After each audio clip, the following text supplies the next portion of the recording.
Thank you, thank you, thank you. Thank you, Reverend Doug. Thank you, Lynn Frankenberger. Thank you to all of you. It's a delight to be here. In the middle of a presidential campaign, as you can imagine, I feel like I'm in the belly of the beast here. I feel like I'm I'm inside the whale. And the idea of a Sabbath, whether it is at a church, whether it is a synagogue, any place where I can actually practice in my own life, that very, very necessary return to that place of wisdom and truth and clarity, that sweet spot that we all need in order to be replenished. Nothing could be more important to me at this time. And I also recognize, as Doug said, that interface, that intersection between those things which are religious and those things which are political. Mahatma Gandhi said that anyone who thinks religion doesn't have anything to do with politics doesn't understand religion. I thought it was so interesting. He didn't say anybody who doesn't think religion has anything to do with politics doesn't understand politics. He said anyone who doesn't think they belong together doesn't understand religion.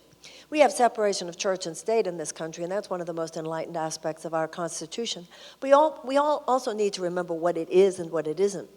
When we were children, we read about how people came here to escape religious persecution. And I think we've all seen enough now, even in the last few years, we're adults now, we understand that's no small deal. We understand what an extremely important issue is, that here today, this morning, all of us are absolutely sure that no policeman is going to enter into the room today and tell us to break it up because this religion is not on the list. That's what separation of church and state is. It means no policeman's going to go into a mosque, into a synagogue, into a yoga studio, into a meditation group, into an AA meeting, into a church, or into a meeting of atheists. Because the freedom of religion includes the freedom to not worship. It's not only the freedom to worship however you want, but also the freedom not to worship. So it's a protection of the religious life. Remember, the founders weren't trying to suppress the religious conversation that way. They were protecting it. And then the other half of it, equally important, is that no minister or priest or rabbi or imam or ayatollah or anything like that is going to open up the doors at the U.S. Capitol, walk down to the podium and tear up a law and say you can't pass that law. Here you have to pass another one. That happens in countries like Iran, for instance, where the ayatollah, the religious leader, has the ultimate say politically. That will never happen here.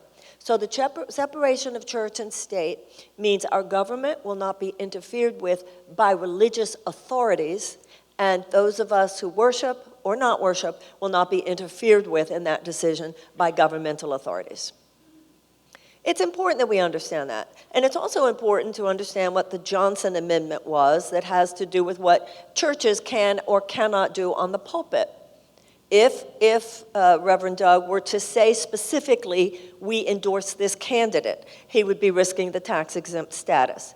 If he were to say specifically, we endorse this piece of legislation, that would be risking his tax-exempt status. But that's it. It does not mean you can't let it rip about what you believe. It does not mean you can't let it rip about what your heart has to say. It does not mean you can't let it rip about your spiritual convictions on the pulpit, and that's what I intend to do today.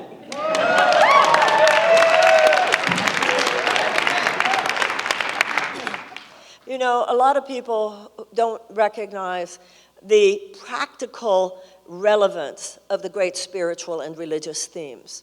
And when you look at what is in Christianity, the relationship between the crucifixion and the resurrection, when you look in Judaism in the Old Testament, the relationship between the Pharaoh enslaving the Israelites, the relationship between that and the journey to and ultimately the entrance to the Promised Land. And when you recognize the same basic theme in the fact that Buddha was born as a very he was born to a very powerful king. His father was a very powerful king. This is particularly interesting in his life because when Siddhartha, his name was Prince Siddhartha, and when he was born, his father was told by a seer or an astrologer, we don't know what all that was at the time, but he was told that your son, this child, will grow up to be either a great holy man or a great military warrior. Now, the father, the king, was a great military warrior. And he wasn't going to have any of this stuff with my son going to be a holy man. He said, no, that's not going to happen. So he drew up a plan to make sure that his son would not become a holy man, but that he would sort of stay in the circle of his father's life and become a great military king like his father. And the plan was to build a wall around the palace compound. And all that Siddhartha would ever experience there would be comfort and peace and joy. He would only have the greatest teachers, the greatest cultural experiences, everything that could make him happy, dancers and singers, and then he grew up, women, everything he could possibly want. And that was the father's plan to make sure he will stay here within the circle. But there was a gnawing at his heart. Siddhartha did get married. He did follow his father's plans. But something in him knew there was something there on the other side of the palace walls. So, one night, as a young man, Siddhartha escaped. He crawled over, and he saw things that he had never seen inside the compound. He saw suffering, and he saw sickness, and he saw death. And he was very shocked by these things, and he was trying to figure out what this would mean for his life. And then in the middle of the night, he crawled back over to go back into his bed, to go back into the palace compound.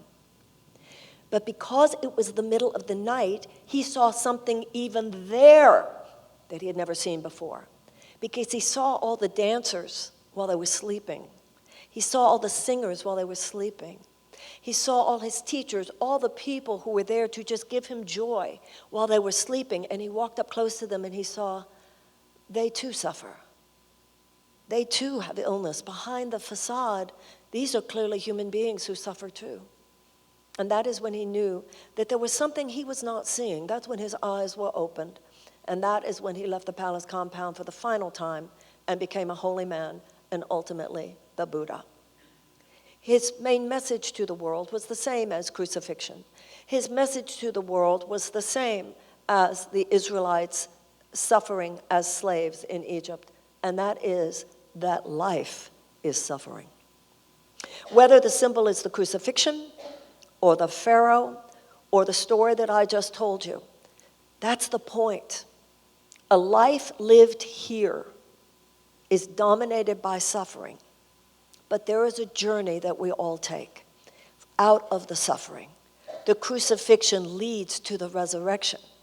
The suffering in Egypt led the Jews ultimately to the promised land.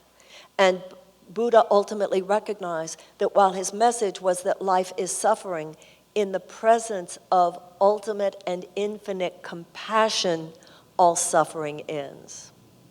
Nothing could be more relevant than to understand that patterning. Nothing could have more practical applicability than to understand that pattern. It is to see all of our suffering as individuals, and all of our suffering collectively as coming from that same place. And that place is within us. I remember saying to myself many years ago not to worry about the devil because, Marianne, there's nothing out there stalking the planet, seeking our souls. And I remember saying to myself, Marianne, you just don't have to worry about any of that, honey, because that's all in your head. And then I stopped for a moment and I thought, that is so the worst place it could possibly be. And so to say that it's all in your head is not necessarily good news. And that is where the crucifixion starts. That is the crucifixion. It's in our head. That is the Pharaoh who would enslave the Israelites. It's in our head. It is a force of consciousness. And it is within us all until we reach that spot of enlightenment. And the whole point of religious practice, of spiritual practice, the whole point of the great religious and spiritual masters is the idea that some have reached that point. Some have reached that point, and then they become the way-showers. They become the teachers. They are the masters. And they have walked the journey. They have walked the distance from the place of fear, from the place of invalidation, from the place of suffering, from the place of crucifixion, from the place of slavery, whether it is internal or external slavery, and they have made it home. They have made it into the space of the resurrection. They have made it into the space of the promised land. They have made it into the space of ultimate compassion. That is the only thing going on this planet. That's the only thing that's going on in your life, and it's the only thing going on in my life, and it's the only thing going on collectively. It's one big story. And it has a lot of different details and vicissitudes, and it looks a little different here, and it looks a little different there. And in one person's life, it's their divorce. In another person's life, it's their cancer diagnosis. And in another person's life, it's bankruptcy. And in another place, it's a war in Yemen. And in another place, it's conflict between Israelis and Palestinians. And in another place, it's hungry children. And in another place, it's starvation. But it's all the same story. There's what fear would do, and there's what love would do. And all that fear is lovelessness. Remember, fear is not a thing of itself. Fear is to love what darkness is to light. When you say what darkness would do, well, actually, darkness doesn't do anything. It's just that when you walk into a room where there's not light, you can't see. So when love's not there, you're blind. We're spiritually blind. We can't see. And we make wrong decisions, and we do stupid things. And that's because in the absence of love, there is fear. And how do you get out of that situation? How do you walk that path? What is that? And that's where Moses comes in. That's where the 40 days for Buddha, the 40 years for the Israelites, the 3 days for the Christians, that journey, that period of time between the condition of darkness and the condition of light, that twilight time. That is the question. How do we exit the pain and the suffering? Because there is no greater image of pain and suffering than the crucifixion of an innocent man.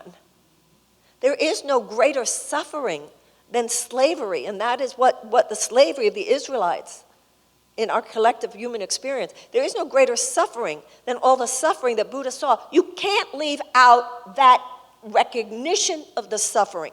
And any spiritual path, any religious path, any type of spiritual perspective that leaves out the recognition of the suffering is not spirituality, it's denial. There's a difference between transcendence and denial. If you only focus on the crucifixion, you only focus on slavery in Egypt, you only focus on the suffering, then it's true, it expands. But I think sometimes we have a misunderstanding even. We don't look deeply as we might at what it means to say, sometimes people say, well, don't look at the bad stuff because it expands. Can you imagine going to an oncologist and he says, or she says, you have stage 1 cancer, but let's not focus on it because it'll expand. It's quite the opposite. Some bad things grow and get worse if you don't focus on them. So what the Course in Miracles says is look at the crucifixion, but do not dwell on it. So if you don't look at it at all, you're not transcendence, you're in denial. But if you look at it and focus on it too much, then you actually become part of the problem. This is why the spiritual journey matters and why it is so applicable. Because with the spiritual journey, you understand that. With the spiritual journey, you understand, no. We're not going to look away from hungry children. That's not an option. We're not going to not look at the fact that a school principal, public school principal here in Las Vegas told me that she has elementary school students on suicide watch. And that when she called your school district, because you have, the school district had appointed some mental health counselors. We only have one mental health counselor for every 1,500 children in the United States public schools. So she called the school district. And she said, well, I'm told that you have these mental health counselors, and I need one because we have elementary school students here in my school on suicide watch. This is in Las Vegas, ladies and gentlemen. And she was told that they couldn't send her one because her school is not one of the worst. The spiritual seeker does not look. The spiritual seeker does not cross over that because it's not convenient. It's not celebratory enough. You celebrate once you got something to celebrate. And what you have to celebrate is what happens when you stare that stuff down. That's when you celebrate, when you handled it. Somebody was telling me the other day about the famous line from Winston Churchill that we all know, blood, sweat, and tears. But my friend pointed out to me, she said, you know, when you look at his actual speech about that the line, blood, sweat, and tears, comes from, that what's commonly left out is a word that's very important because he referred to blood, sweat, toil, and fear, and tears. Toil. Toil. We become too easy on ourselves in our generation. We don't want to have to toil. We don't want to have to toil. Somebody was saying to me the other day, are you taking care of yourself? Are you practicing self-care? Which on one hand I appreciate. And I understand the validity of the concept of self-care, and I try to practice it as does any healthy person. On the other hand, why have we become so soft? Why have we become so precious? You know, people tell me they're very traumatized by the times in which we're living. Trauma? Really? Do you think that the people who were walking across the bridge at Selma were not traumatized? Because they didn't know if they were going to bring the dogs out. They didn't know if they were going to bring the hoses out. They didn't even know if they were going to bring the bullets out. You think the women suffragettes weren't a little anxious when they were thrown into jail and the conditions in the prison? And remember what they were thrown into jail for. They simply marched so that women in this country could have the right to vote. Because they felt if women couldn't have the right to vote, they wouldn't be able to change anything. A woman, if she wanted a divorce, could only have it if her husband gave it to her. And even if he gave it to her, she could leave the house. This is a man, let's say he was beating her regularly and beating the children. Well, she had a choice. I mean, she could leave him if she wanted, but she couldn't take the kids. And even if she had brought money into the marriage, she could walk away with one small suitcase with whatever she wanted, and that was all. She couldn't have the kids, couldn't have the money, so she would just have to stay there even if he was beating her. So women thought, well, if women could vote, we could change these things. And they were thrown in jail, they were thrown in prison, and then the conditions in the prison were so horrifying that they went on a hunger strike. And then the response of the prison was to send men into their cells and force these metal contraptions onto their necks to force feed them. They were probably a little anxious, don't you think? Civil rights workers, the abolitionists, the suffragettes, Moses. It's all the same thing. It's what happens when somebody says, we're not going to just stay in this condition. We're not going to do that. We're not going to stay in this condition. You see, nature has the imprint by which night turns into morning. Nature already has the imprint by which all that is night turns into new morning.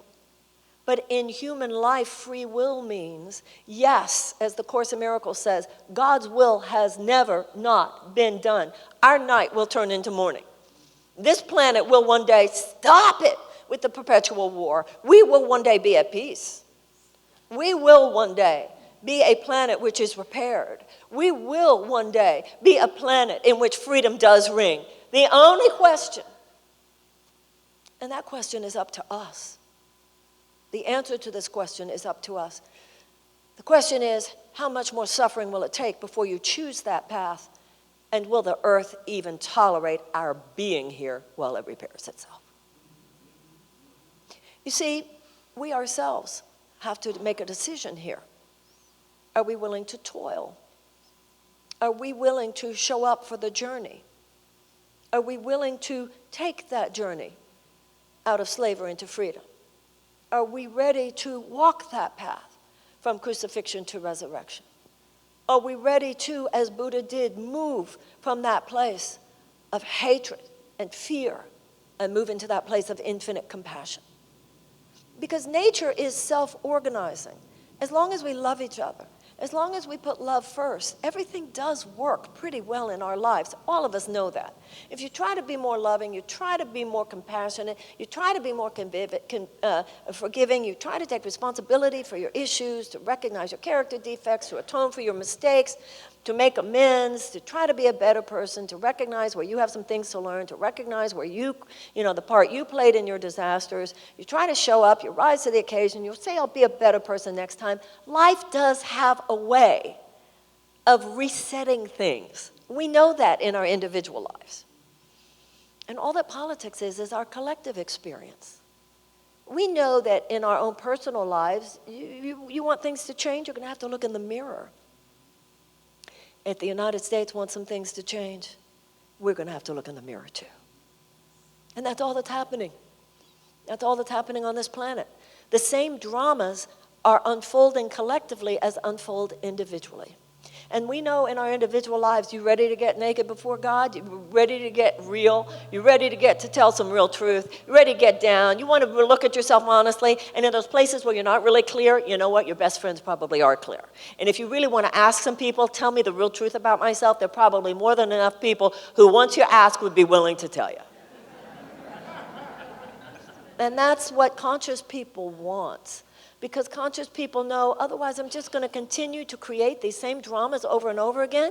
So you have two choices. You have the choice of the pain, and sometimes it is painful, of self-discovery, or the endless ache of a dysfunctional, neurotic life where the pain is always in the background, but you're not really conscious of where it comes from, so you can't really transform it, and you stay stuck on the cross of your own crucifixion for the rest of your life. And nothing is ever working out, nothing is ever really, people aren't loving you the way you want, you're not succeeding the way you want, nothing's quite breaking through the way you want, you're always trying, and it just never breaks through because you haven't gone deep, and you haven't gotten real, and you haven't told the truth. But once you do, it all breaks free. Nature self-corrects. And that's what this country needs to do now. Abolitionists had to be honest. They couldn't pretend slavery wasn't happening. And the women's suffragettes had to get honest. They couldn't pretend that the suppression of women wasn't happening. And the civil rights movement, Dr. King, they had to get real. They couldn't pretend that segregation wasn't happening. They couldn't pretend that institutionalized white supremacy wasn't happening. What, would that have been spiritual to deny those things? There's nothing spiritual about complacency, and there is nothing negative about yelling, fire, fire, if, in fact, the house is burning down. So nothing could be more spiritual than to be willing to look at the crucifixion. Nothing is more spiritual than to be willing to say, these kids, there's 13 million children in this country are hungry, and some of them are in Las Vegas. We have 100,000 homeless children in the United States, and some of them are in Las Vegas. Here, when I was at the 3 Square, here in Las Vegas. And you see, running for president, I have the privilege. I see this all over the country. I don't see it any more or any less in Las Vegas than anywhere else. But everywhere I see it, I can't believe this is the richest country in the world. So I go over to 3 Square, your food pantry, and I'm told by people there, well, you know, one of the problems we have is we give some food to these kids on Friday, but we really don't know if they'll be able to eat over the weekend because we don't know if some adult or somebody else in the family will take their food, and how will they really get fed before Monday. Here. Now, why is that? It's not because any of us as individually would tolerate that. We're good people. We're decent people. But the problem is that our collective behavior, and the word for that is politics. The word for that, that's what government is supposed to be. It's supposed to be a representation. Remember, representative democracy. Our government is supposed to be representing our consciousness and our will. Our consciousness is good. We're good and we're decent. We don't want to see children starve. We don't want to see children uneducated. We don't want to see situations where some people just don't have a shot at it in life. None of us want that. And yet our government has been so corrupted by the big money of huge industrial, multinational corporate forces and their short-term profits that are placed before the idea that first you feed the babies, that are placed before the idea that you must have ethical and moral consideration for people and for planet, that we must have ethical and moral consideration for ourselves, for our children, for other people's children, for the people of the world and for the planet on which we live. That we absolutely must care, not just about endless preparation for war, but of at least making a proactive effort to create peace in our time. And if not in our time, could we at least think about it for our children or our children's children?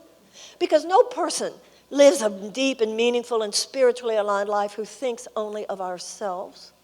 And no generation is living a meaningful and aligned and spiritually correct life if we are thinking only for ourselves.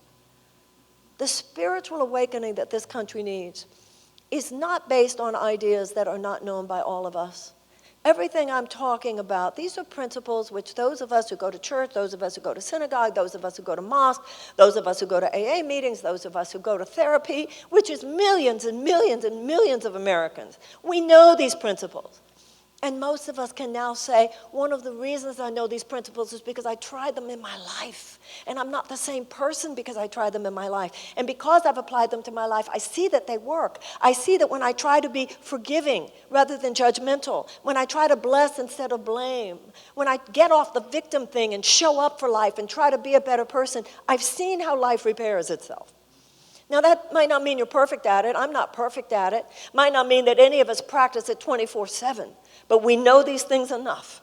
We might not be, PhD students in enlightenment yet, but we're in college.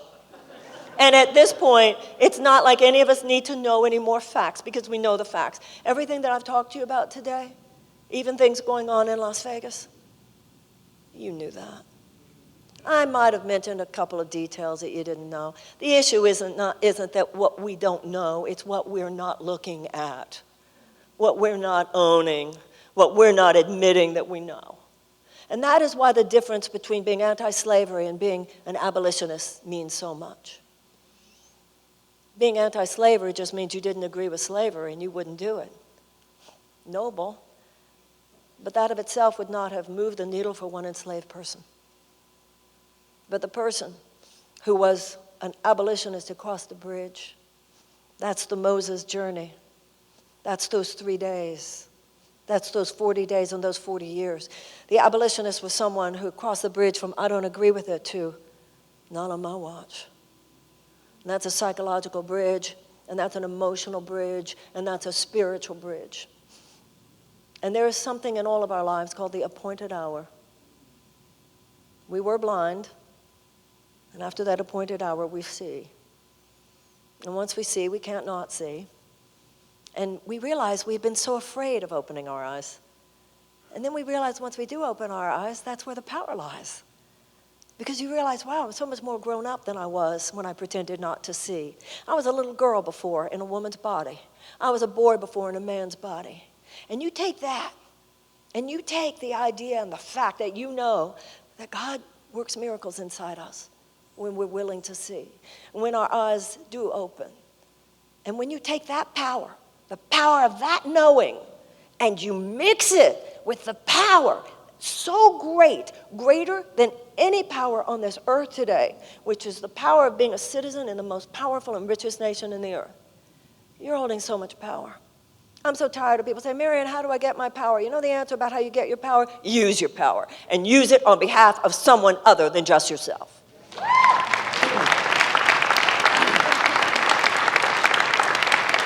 And when we do that, as it says in the Course in Miracles, moving mountains is small compared to what you can do. The abolitionists did it. The women's suffragettes did it. The civil rights movement did it. Now it's our turn. And for those of you who are here in Nevada, one of those early primary states, you've got such power. It's such an honor to be able to speak into the listening of people who have not only the spiritual understanding, but all that political power in your hands. As Doug said, that's my sweet spot. I hope it will be yours too. Thank you very, very, very much. Thank you. Thank you.